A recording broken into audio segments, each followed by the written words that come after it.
In the 2nd century BC, the Lusitanians offered fierce resistance for many years, particularly under the great leader Viriatus, who allied with other Celtic clans and caused more than a little trouble for the forces of Rome. Unfortunately, Viriatus was betrayed by his close friends, who were bribed to assassinate him, which they did by cutting his throat as he slept. Thus began the centuries of Roman rule, in which time Portugal was thoroughly Romanized. This here is a Roman temple with some splendid Corinthian columns. The language of Portuguese was born from the Roman tongue of Latin, and it was in Roman times that Christianity took root. In the year 366, a Lusitanian even became the Pope. The 5th century's largely Germanic invasions that triggered the collapse of the Western Roman Empire impacted Portugal too, with Germans taking control, the Visigoths ending up ruling the entire Iberian Peninsula. Which is all this. And then, as usually happens, someone else came conquering along. In the 700s, the Muslim Moors, or Berbers, invaded from the south and asserted their rule. The Christians of northern Iberia soon set about fighting back, and after their victory in this battle, the Christian kingdom of Asturias was founded, and the reconquest began. In the ensuing century, Vimarapérez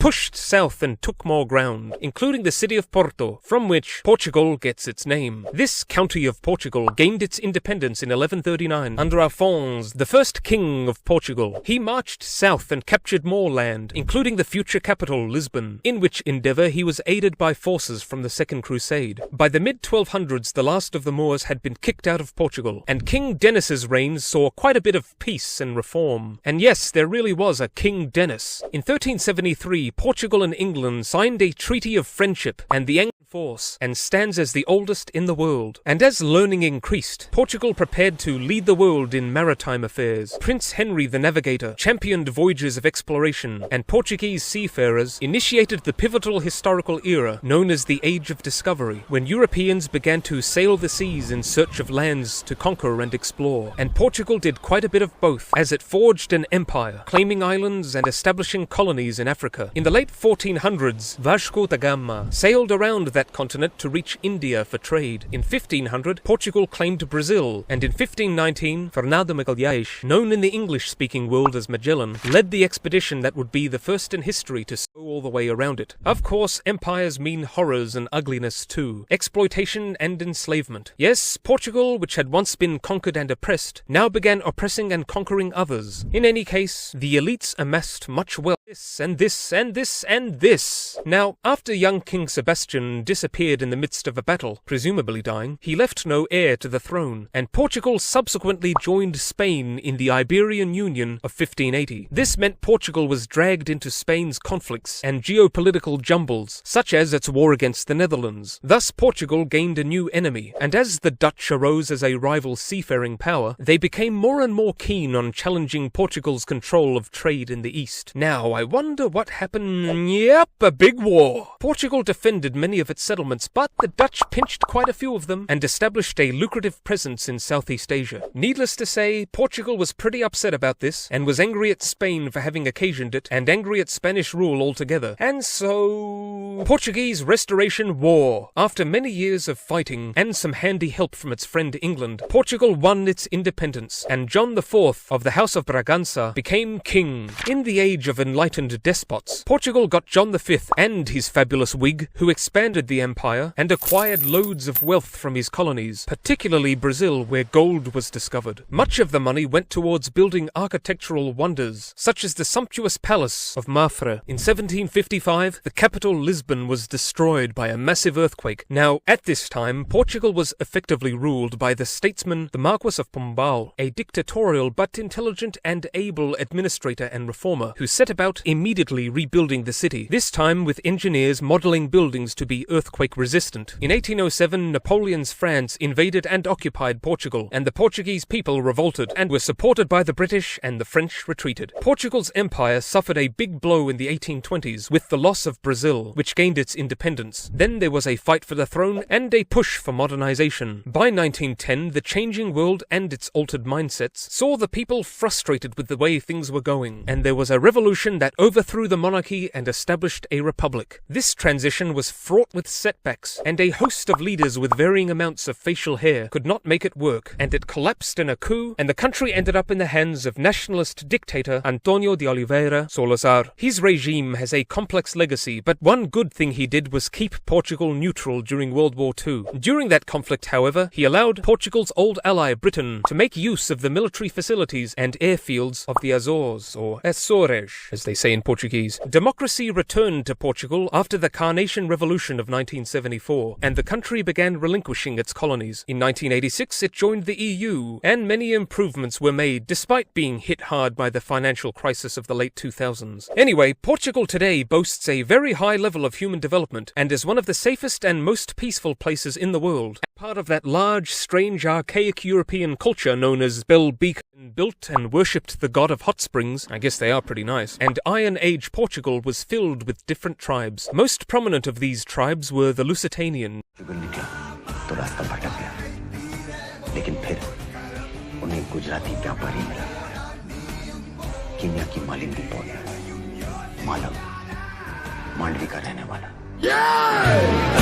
Not ruled entire India, but they entered into every Indian household through the introduction of many of the agricultural commodities.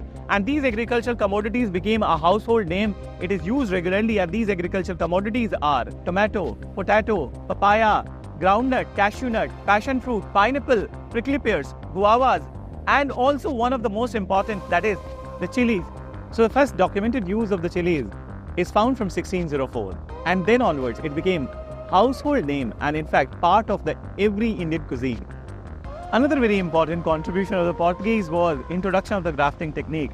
Though Indians were knowing about the grafting from the ancient times, but the Portuguese grafting has provided a huge impetus to many of the vegetations and the plantations of India. For example, it is with their grafting the most exotic variety of mangoes were created, and that's what was named.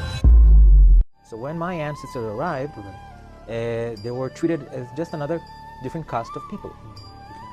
So generally speaking, they were not persecuted. Some cases regarding the Cochini Jews, but especially when the Portuguese Inquisition arrived to India.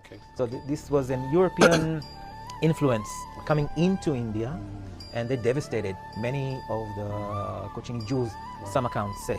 By the way, there are Christian communities in Kerala that they said they are descendants of the Cochini Jews. They were forced to convert into Christianity and so on and so forth. And there was some persecutions related to the Sultan named Tipu Sultan of Mysore, that actually my ancestors specifically fought against in 2 or 3 wars. And it is said that he burned some of the synagogues.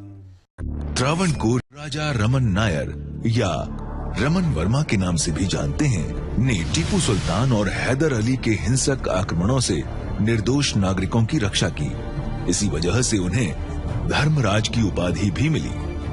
किंतु इस क्षण का महत्व समझने के लिए आपको केरल और मैसूर का इतिहास जानना जरूरी है।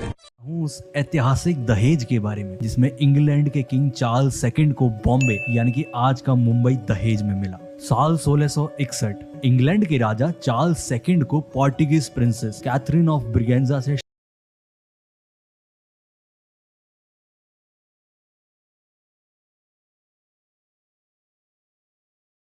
of Marathi. After a lot of effort from very proud Konkanis, Indian constitution are still essentially Vedic rituals. Our migration to Australia is not even a blip in our long and amazing we all share. Let us celebrate our precious culture today. Let us feel proud to be Konkani. आज मैं आपको बताने वाला हूँ उस ऐतिहासिक दहेज के बारे में जिसमें इंग्लैंड के किंग चार्ल्स सेकंड को बॉम्बे यानी कि आज का मुंबई दहेज में मिला। साल 1661 इंग्लैंड के राजा चार्ल्स सेकंड को Portuguese princess Catherine of Braganza से शादी करने के लिए दहेज में काफी धन दौलत के अलावा मुरक्कन शहर तेंगियर और आइलैंड्स ऑफ बॉम्बे भी दिए गए। साल 1668 में इंग्लैंड ने बॉम्बे के 7 islands English east India company को 10 पाउंड के एनुअल पेमेंट के बदले में दे दिए, जिसके बाद कंपनी ने इसे डेवलप कर अपने लिए एक स्ट्रेटेजिक लोकेशन बना लिया।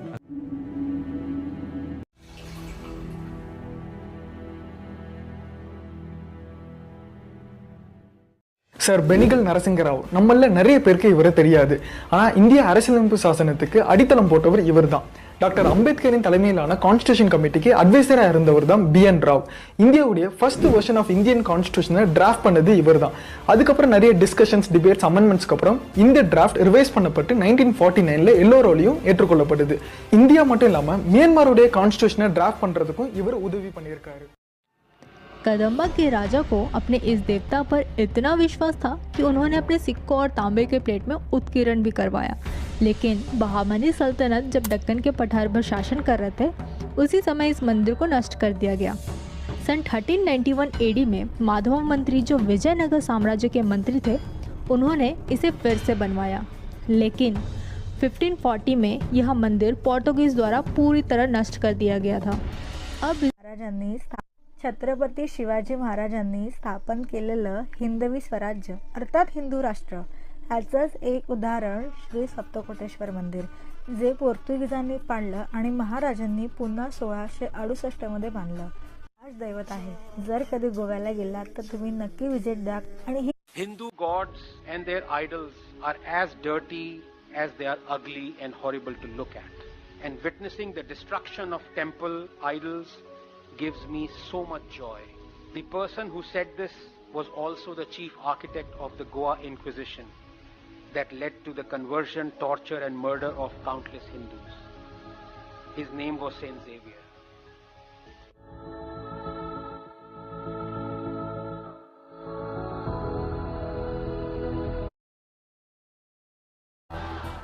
June 1955, the Jansangh decided to intervene. Jagannath Rao Joshi, an RSS member and Jansangh leader from Karnataka, volunteered to lead.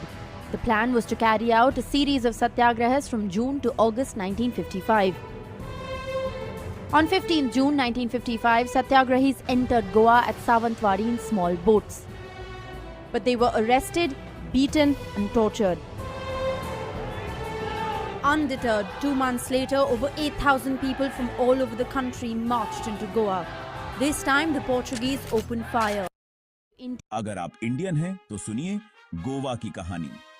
कैसे बना गोवा इंडिया का हिस्सा। 1961 में इंडिया ने चलाया ऑपरेशन विजय।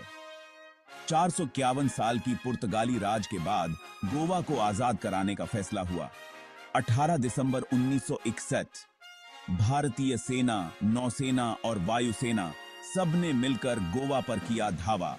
सिर्फ 36 घंटे में इंडियन फौज ने तोड़ दी पुर्तगाली हुकूमत।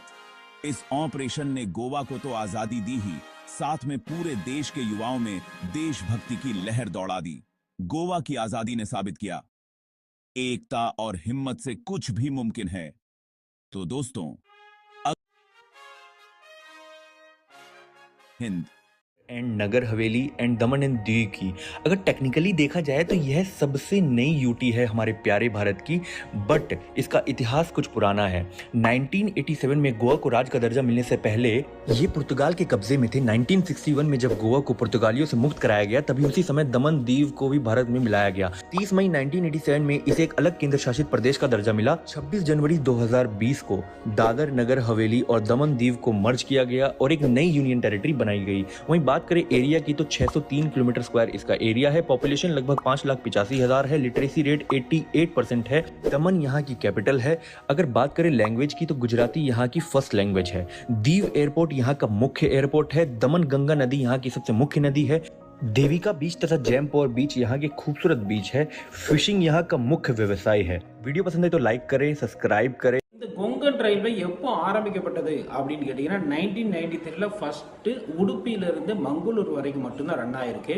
அப்புறம் 1998 தான் ஸோ மங்களூர்லேருந்து நவி மும்பை வரைக்கும் ரன் ஆகுது உங்களுக்கு. ஓகே, ஸோ இது எந்தெந்த ஸ்டேட் எல்லாம் கிராஸ் பண்ணும் அப்படின்னு கேட்டிங்கன்னா கேரளா, ஸோ கர்நாடகா, கோவா அண்ட் மகாராஷ்டிரா வரைக்கும் கிராஸ் பண்ணுது. I ask for God's forgiveness and I want to say to you with all my heart, I am very sorry. That was Pope Francis apologizing for the Catholic Church's role in the residential school system, just over 25 years after the last residential school closed in Canada.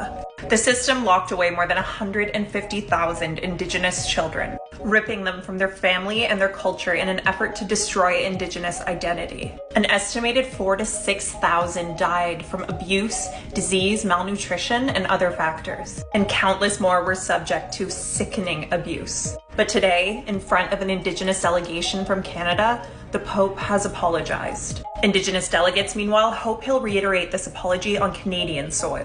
The next step is for the Holy Father to apologize